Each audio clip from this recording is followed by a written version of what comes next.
అప్పట్లో రూపాయి పెడితే బిస్కట్ల పొడి వచ్చేది, పావులకు 5 పిప్పర్ మెట్లు ఇచ్చేది, 5 పైసలకు పాపడం అమ్మేది, సోలెడు వడ్లు పెడితే కిలా 2 కిలాల మామిడి పండ్లు ఇచ్చేది, ఓ 20 రూపాయలు పెడితే కిలా మంచి నూనె వచ్చు అని చెప్తుంటారు పెద్ద మనుషులు. రేపు మనం సుత బంగారం గురించి రేపటోళ్లకు గిట్లనే చెప్తాం తీన్రి, బగ్గున మండుతాంది మళ్ళా. ఒకేసారి 1,15,000 అవుతుంది అని చెప్పడం కాదు కానీ ₹1,00,000 వరకు అయితే వెళ్లే అవకాశాలు అయితే ఈజీగా ఉన్నాయి. అదిగిన ఎక్కువ రోజులు పట్టేటట్టు లేదబ్బా.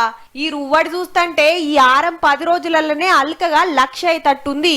ఇవాళ 98,000 చిల్లర వలికింది తులం. అంటే ఇంకో 2,000 పెరిగినా అంటే 1,00,000కు 1 తులం. 10 తులాలు కొనాలంటే 10 లక్షలు. మరి చాలా తక్కువ నుంచి చూసుకుంటూనే వస్తున్నాము. అసలు ఇంత 1 lakh అవుతుందని ఎప్పుడు ఎక్స్పెక్ట్ చేయలేదు. అసలు కొనాలనుకుంటే ఎంత రేటు ఉన్నా కొనడానికి రెడీ అయిపోతాము, లేదంటే లేదు, అంతే.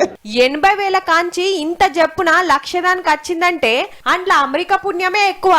ఏమంట ట్రంప్ గారు అధ్యక్షుడైండో ఏరే దేశ పొలను ఎల్లగొట్టుడు, అడ్డగోలుగా ట్యాక్సులు పెంచుడు, చైనా తోటి పంచాది మోపు చేసుడు తోటి అంత ఆగమాగముంది. స్టాక్ మార్కెట్లు తుప్ప కూలినాయి. అటు పెట్టుబడి పెట్టినోళ్ళంతా ఇక ఇటు మర్రే వరకు రాకెట్ వేసుకొని ఉరుకుతాంది రేటు.